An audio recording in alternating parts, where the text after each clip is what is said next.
నమస్తే, welcome to our channel. ప్రస్తుతం మనతో శ్రీరామరాజ్యం హిందుత్వ చైతన్య వేదిక ఫౌండర్ అండకొండ రాముడు గారు ఉన్నారు. వారితో మాట్లాడదాం. సార్ నమస్తే అండి. నమస్తే మేడం. సార్, కాళేశ్వరంలో ముక్తేశ్వర స్వామి టెంపుల్లో సింగర్ మధుప్రియ ఒక షూట్ చేసింది వితౌట్ పర్మిషన్ అనేది, అది కూడా గర్భగుడిలోకి వెళ్ళి షూట్ చేసింది అని. అయితే దాని మీద హిందువులు చాలా బాధపడ్డారు. హిందువులు ఆవేశాలతో ఉన్నారు. అలా కాకుండా మెయిన్ భక్తులు, శివ భక్తులు చాలా మంది ఉంటారు కదా, వాళ్ళు అసలు నార్మల్ గా ఫొటోస్ తీయడానికి కూడా మనమే తీయం ముందు, ఎందుకంటే తీయకూడదు అని చాలా మందికి అవగాహన ఉంటుంది. ఒకవేళ తీద్దాం అనుకున్నా మనం ఒప్పుకోం, అంత స్ట్రాంగ్ గా ఉంటారు చాలా మంది ఆ ఎమోషన్స్ విషయంలో. సో వాళ్ళు అందరూ కూడా కనీసం అమ్మాయి సారీ కూడా చెప్పలేదు. ఓకే, తెలియక చేసిందో తెలిసి చేసిందో తప్పు చేసింది.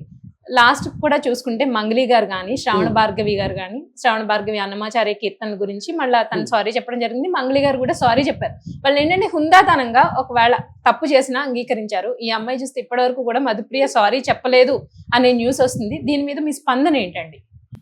అలాగే రెడ్ టీవీ ప్రేక్షకులందరికీ కూడా జై శ్రీరామ్, హరహర మహాదేవ, శంభో శంకర. నా పేరు అంబావతుల అండకొండ రాముడు, శ్రీరామరాజ్యం హిందుత్వ చైతన్య వేదిక ట్రస్ట్ వ్యవస్థాపక అధ్యక్షుని, అలాగే స్వయంభూ శ్రీ పుష్పాచలేశ్వర స్వామి దేవస్థాన పునఃప్రారంభకుని. అయితే ఇక్కడ మనం అర్థం చేసుకోవాల్సింది ఏంటంటే మేడం, ఇది ఈ రోజు నుంచి జరుగుతున్నటువంటి దాడి కాదు. ఏంటంటే ఈ యొక్క ఒకసారి పబ్లిక్ లో పాపులారిటీ అయిన తర్వాత చాలా మంది ఏం చేస్తారంటే హిందువుగానే ఉంటారు, హిందూ ముసుకేసుకొని వచ్చి హిందుత్వం పైన చేస్తున్నట్టు ఒక రకమైనటువంటి దాడి అని చెప్పాలి. ఇది తెలిసి చేస్తున్నారా తెలియక చేస్తున్నారా అనేటువంటిది వాళ్ళకి అవగాహన లేనప్పుడు హిందూ సమాజము లేదంటే భక్తులు ముందుకు వచ్చేసి అయ్యా ఇది తప్పు అనేటువంటి వాళ్ళు ఎప్పుడైతే వాళ్ళ దృష్టికి లేదంటే హిందూ సమాజాన్ని తీసుకొని వచ్చి మీడియాలలో కూడా మనం చెప్పినప్పుడు హుందాతనంగా బహిరంగ క్షమాపణ, బేషరతుగా క్షమాపణ చెప్తే సమస్య అనేటువంటి ఇంతవరకు వచ్చేదే కాదు.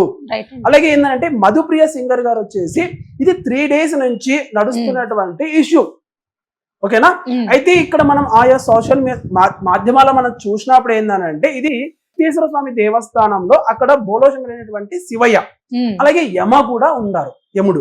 సో ఇక్కడ బోలోశంకరుడు క్షమిస్తాడేమో కానీ యమతో కొద్దిగా జాగ్రత్తగా ఉండాల్సినటువంటి ఈ మధుప్రియ సింగర్ గారు చేయలేదు.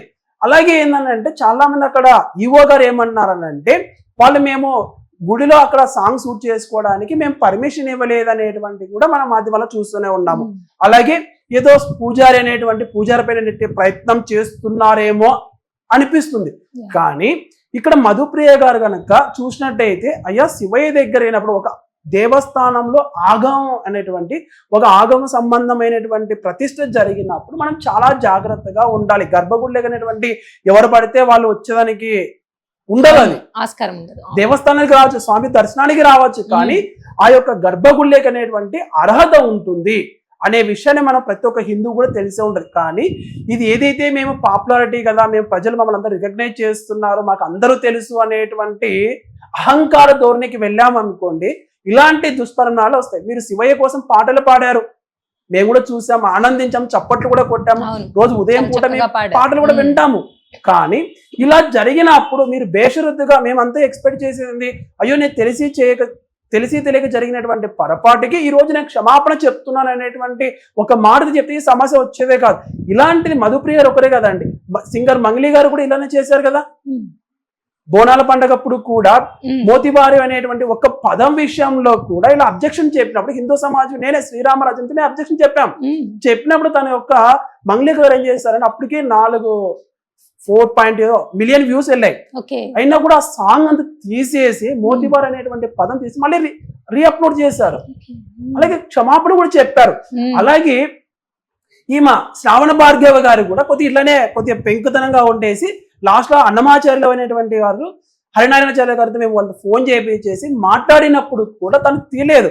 ఎప్పుడైతే ఎఫ్ఐఆర్ బుక్ అయిందో అప్పుడు తను వచ్చేసి ఈ శ్రావణ భార్గవ్ ఏం చేశారు, ఆ యొక్క మ్యూజిక్ ఏదైతే అన్నమాచార్య కీర్తన అనేటువంటి ఒకరి అనేటువంటి తీసేశారు అనమాట. ఆ స్టెప్స్ అలానే పెట్టారు. ఇంకేం చేస్తాం, మనం ఏం చేయలేం కదా. సో అది లీగల్ గా నడుస్తూనే ఉంటుంది, అది వాళ్ళు చూసుకుంటారు. అలాగే ఇక్కడ ఇంకొక విషయం కనుక మనం చూస్తే ఈ వై యుగేందర్ కూడా ఈ విషయంలో ఏంటంటే ఇప్పుడు కదా ఇంకొకటి అనేటువంటి ఒక మూవీ వచ్చినప్పుడు ఇది 2-3 years నుంచి జరిగినటువంటి స్టోరీ అనమాట. అప్పుడు ఆదిశంకరాచార్య అయినటువంటి భజగోవింద మూఢమతి అనేటువంటి భక్తి సాంగ్ లో కూడా అప్పుడు ఈ విధమైనటువంటి ఒక పబ్ కల్చర్ లో కూడా ఈ సాంగ్, ఈ భక్తి కీర్తన అక్కడ తీసుకెళ్లి అటాచ్ చేయడం, దానిపైన మేము పెద్ద ఎత్తున కూడా మేము ధర్నా చేసేసి అప్పుడు కంప్లైంట్ ఇస్తే తెలుగు ఫిలిం ఇండస్ట్రీ ఒక బోర్డు జూబ్లీహిల్స్ లో ఉంది, అక్కడికి వెళ్ళేసి వాళ్ళకు కూడా మేము ఫిలిం ఛాంబర్ కంప్లైంట్ ఇచ్చినప్పుడు అతను ఈవినింగ్ వచ్చేసి క్షమాపణ చెప్పాడు. ఎందుకు అప్పుడు జరగాల్సినటువంటి హిందూ సమాజం జరిగినటువంటి నష్టాన్ని ఎవరు కూరుస్తారు అనేటువంటిది ఇక్కడ ప్రశ్నార్థంగా మిగులుతుంది. ఏదైతే ఇది ఒక స్టంట్ లెక్క ఉపయోగిస్తున్నారు, హిందువుల యొక్క మనోభావాల పైన ఆడుకుంటున్నారు, ఇది ఒక రకమైనటువంటి ప్లే చేస్తున్నారు. వీళ్ళొక మొబైల్ గుచ్చినాం అనుకోండి, వీళ్ళకి నొప్పి తీస్తుందా లేదా అనేటువంటి చెక్ చేస్తున్నారు అనమాట. ఇది ఎప్పుడైనా ఒక రోజు పెను ప్రమాదానికి దారి చేస్తుంది. ఇది ఎవరైతే మనం సమాజానికి దిశానిర్దేశం తీసేటువంటి ఒక పెద్ద స్థాయిలో ఉంచినప్పుడు సమాజము మనము కూడా వాళ్ళ యొక్క మనోభావాలను దృష్టిలో పెట్టుకొని జాగ్రత్తగా మసులుకోవాలన్నటువంటి సమయం ఆసనమైంది. ఎందుకనంటే మేము గతంలో మేము వెళ్తాము, ఏమైనా చేస్తాము, చెల్లుతామని అంటే ఇప్పుడు హిందూ సమాజం లేదు, హిందూ సమాజం కూడా చైతన్యమైంది. అలాగే హిందూ సంఘాలు కూడా చాలా యాక్టివ్ గా పనిచేస్తున్నాయి ఈ విషయంలో. మటుకు ప్రతి ఒక్కరండి, నిన్నగా మన శ్రీముఖి గారు కూడా అంతే కదా, తను కూడా క్షమాపణ చెప్పింది. సో క్షమాపణ చెప్పిన తర్వాత నెక్స్ట్ టైం నుంచి వాళ్ళకు కొద్దిగా జాగ్రత్తగా ఉంటారు. ఎందుకంటే ప్రతి ఒక్కరు కూడా హిందువులు అంటే అలుసు, వీళ్ళు ఎవరు లేదులే, నిద్రావస్థలో ఉంటారు, ఇదంతా సెక్యులర్ భావజాలంలో ఉంటారు అనేటువంటి ధోరణిలోకి వెళ్ళినప్పుడు ఈ సమాచారాలు అనేటువంటి వస్తుంటాయి. ఇప్పుడు హిందూ సమాజం కూడా చాలా మేలుకునేది. అలాగే దేవాదాయ ధర్మాదాయ శాఖ మేము అడుగుతున్న ఒకటే ప్రశ్న, ఈరోజు ఎవరైతే పబ్లిక్ ఫిగర్స్ ఎవరైతే ఉన్నారో లేదంటే లీడర్స్ అనేటువంటి వాళ్ళకి మీరు పెద్ద పీట వేసేసి వాళ్ళకి డైరెక్ట్ గా గర్భగుడికి తీసుకెళ్ళడం కానీ, ఇదో మధుప్రియ గారి సింపుల్ ఎగ్జాంపుల్, ఇది మీ దేవస్థానం మీ ఆధీనం ఉంది కదా, దేవాదాయ ధర్మాదాయ తెలంగాణ రాష్ట్రంలో ఉన్నటువంటి దేవాదాయ ధర్మాదాయ శాఖలో ఉన్నప్పుడు ఈవో గారు ఏం చేస్తున్నారు అనేటువంటి ఎస్కేప్ అవుతున్నారండి. ఇదంతా కూడా ఇది మేము ఎప్పుడు చెప్పేది ఏంటంటే, మీకు చాలా మంది భద్రాచలం వెళ్ళారు అనుకోండి, పెద్ద పెద్ద దేవస్థానానికి వెళ్ళినప్పుడు ఈవెన్ మన సెల్ ఫోన్ తీసుకెళ్ళడానికి కూడా అనుమతి ఇవ్వరు. ఎప్పుడైతే అక్కడ కౌంటర్ పెడతారో అక్కడ వాళ్ళు కెమెరా వాళ్ళు ఉంటారు, వాళ్ళే తీసుకొని ఇవన్నీ చేస్తున్నప్పుడు ఇక్కడ మధుప్రియ గారికి ఎందుకు చెప్పలేదండి? అంటే ఏమంటే అక్కడ వచ్చినటువంటి భక్తులందరినీ కూడా ఆపేసేసి ఈ రోజు అక్కడ తను దేవస్థానంలో షూట్, అది ఒక డివోషనల్ అవ్వచ్చు, భక్తి భావం అవ్వచ్చు, కానీ ఇక్కడ అభ్యంతరం చెప్పినప్పుడు కూడా ఇలా వ్యక్తపరిచినప్పుడు మీరు తగు జాగ్రత్తలు అనేటువంటి దేవాదాయ ధర్మాదాయ శాఖ కూడా తీసుకోవాలి. ఇలాంటివి మళ్ళీ పునరావృతం కాకుండా ఉండడానికి మీరు ఏ చర్యలు తీసుకున్నారు? ఈవెన్ అక్కడ బోర్డు అనేది పెట్టినాడు. చాలా మంది ఏంటంటే ఇప్పుడు మనం అబ్జెక్షన్ చెప్పామనుకోండి, మేము నోటీస్ బోర్డు పెట్టామంటే హెచ్చరిక బోర్డు, గమనిక బోర్డు అని పెట్టాం కదా, వాళ్ళు చూసుకోకుండా ఆ విధంగా అయినప్పుడు దీనికి ఎవరు రెస్పాన్సిబిలిటీ, బాధ్యత ఉన్నదా? కేవలం గుడి మీద వచ్చేటువంటి ఆదాయం పైన పెట్టేటువంటి శ్రద్ధ, భక్తుల మనోభావాల పైన మీరు శ్రద్ధ ఎప్పుడు పెడతారు, ఏ రోజు పెడతారు అనేటువంటిదే మేము సూటిగా ప్రశ్న అడుగుతున్నామండి. ఈరోజు మేము ఇదే అడుగుతున్నాం. ఈరోజు మధుప్రియ గారు అనేటువంటిది తను తప్పు చేసింది అనుకోండి, తప్పు చేసిన తర్వాత తను బహిరంగ క్షమాపణ చెప్పాలి, లేదంటే చట్టపరమైనటువంటి చర్యలకు మనము వెళ్ళిపోతాం. ఆల్రెడీ పోలీసులు కూడా నోటీస్ ఇచ్చారనేటువంటిది కూడా మనం వింటున్నా ఉన్నాం. అలా లేని పక్షంలో కూడా మేము కూడా శ్రీరామరాజ్యం నుంచి కూడా మేము కూడా ఒక కంప్లైంట్ అనేది కడప జిల్లా నుంచి కూడా మేము రేజ్ చేసే ప్రయత్నం కూడా చేస్తాము. ఎందుకంటే ఇంకొకరు ఎవరే కానీ వచ్చేసి ఈ విధమైనటువంటి దుష్కార్య చర్యలకి పాల్పోకుండా ఉంటారనేది మేము ఆశాభావం వ్యక్తపరుస్తూ, అలాగే ఎవరైనా సరే అంటే మేము మీడియాలో కానీ లేదంటే మేము యాక్టర్స్, మేము పొలిటీషియన్స్ ఎవరైనా సరే బహు జాగ్రత్తలు వహించేసి హిందూ సమాజానికి మనం గౌరవిద్దాం. అలాగే స్వామివారి పైన భక్తి భావం ఉన్న మేము పాటలు పాడామంటే ఎంతో మంది చైతన్యవంతులు చేశారు. అయితే సోవార్ ఈరోజు ఏమైంది? నీ భక్తి ఏమైంది? ఈరోజు ఏమైంది? ఈరోజు నువ్వు వెళ్ళేసి ఆ భక్తి అనేటువంటిది నీకు తలగా ఎక్కినప్పుడు, తలకి నెత్తికి ఎక్కిపోయింది కదా, ఎక్కిపోయి ఈరోజు నువ్వు ఏమైపోయినావు? అదే భక్తులు నిన్ను ఏదైతే గౌరవించారో ఈరోజు నేను గుండెలో పెట్టుకొని చూసుకున్నటువంటి మధుప్రియ గారు ఈరోజు నాకు కూడా బాధ కలిగింది. నువ్వు వెళ్ళేసి ఆ విధంగా అంటే సరే నువ్వు వెళ్ళి చేసే క్షమాపణ చెప్పితే సంతోషించావని కదా, ఈరోజు నువ్వు అంత అహంకార ధోరణిలో ఉన్నప్పుడు మేము ఏం చేయాలండి? నిన్ను చూసేసి ఇంకో 10 మంది తయారైతే ఏంటి పరిస్థితి అనేటువంటిదే. రేపు అక్కడ భక్తి భావం ఏమొస్తుంది? అరే ఎవరైనా వచ్చి మేము కూడా సాంగ్ చేస్తాం, మధుప్రియ గారు ఇచ్చాం, మాకు కూడా ఇవ్వని అంటారు. అప్పుడు ఎవరేం చేస్తారు?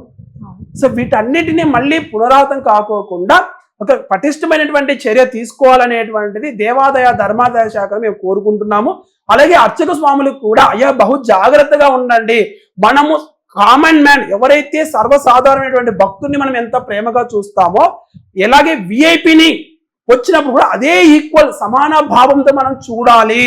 విఐపి వచ్చారు కదనేసి మనం శతగోపురం పెట్టడము, లేదంటే స్వామివారి వస్త్రాలు ఇవ్వడం అనేటువంటి కాకోకుండా ఈవెన్ సామాన్య భక్తులు వచ్చినప్పుడు కూడా అదే భక్తి భావంతో అలాగే గౌరవంతో మనం ఉండాలి. అలా చేయనప్పుడే మత మార్పులు అనేటువంటివి జరుగుతాయి. మాకు గుడిలో తగినటువంటి గౌరవం రావట్లేదు అనేటువంటి ఎవరైతే ఆఖరి స్టేజ్ లో ఉంటారో వాళ్ళు అనుకునేటువంటి ప్రమాదం ఉంది. గతంలో కూడా చినజారి స్వామి వారు కూడా ఇదే 5వ శంకరాభరణంలో చెప్పారు, వివిఐపి కల్చర్ అనేటువంటిది మనం ఫుల్ స్టాప్ పెట్టాలి, లేదనంటే మత మార్పులకి ఇది ఒక దారి తీస్తుంది అనేటువంటి మాట కూడా చెప్పారు ఆచార్యులు. కనుక మనం అందరం కూడా పాటిద్దామయ్యా. సో ప్రతి ఒక్కరు కూడా అర్చకులు కానీ ఎవరైనా సరే అక్కడ దేవస్థానం చేస్తున్న ప్రతి ఒక్కరు కూడా మన ముఖమే భావించేసి కూడా మేము మరొక అవకాశం ఇస్తున్నాం. 1-2 రోజులు చూస్తాము, తర్వాత ఈ వీడియో చూసినా రిలీజ్ చేసినా కూడా మధుప్రియ గారు కూడా క్షమాపణ చెప్తారని నేను ఆశాభావం వ్యక్తపరుస్తూ అందరికీ కూడా హర హర మహాదేవ శంభో శంకర.